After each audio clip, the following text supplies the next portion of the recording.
I am indebted to my father for living, but to my teacher for living well. A tomb now suffices him for whom the world was not enough. There is nothing impossible to him who will try. I am not afraid an army of lions led by a sheep. I am afraid an army of sheep led by a lion. When we give someone our time, we actually give a portion of our life that we will never take back. Through every generation of the human race there has been a constant war, a war with fear. Those who have the courage to conquer it are made free, and those who are conquered by it are made to suffer until they have the courage to defeat it, or death takes them. Sex and sleep alone make me conscious that I am mortal. Upon the conduct of each depends the fate of all.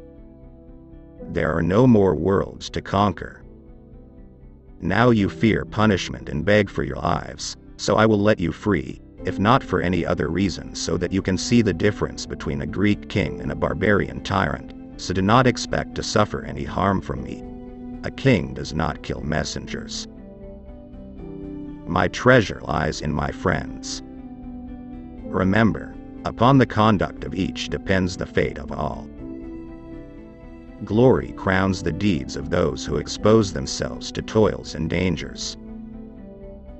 Holy shadows of the dead, I am not to blame for your cruel and bitter fate, but the accursed rivalry which brought sister nations and brother people to fight one another.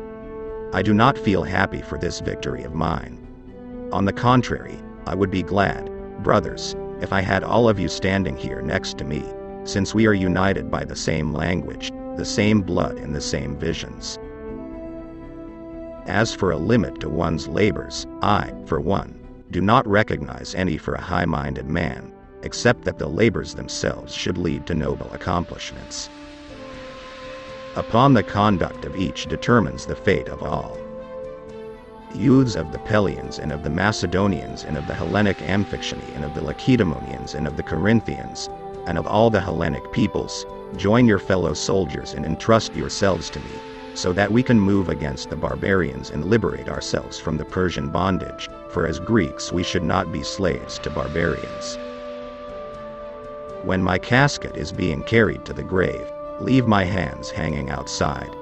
For empty-handed, I came into this world, and empty-handed I shall go. My whole life has been a hollow waste, a futile exercise, for no one at death can take anything with them. For my part, I think that to a man of spirit there is no other aim and end of his labors except the labors themselves.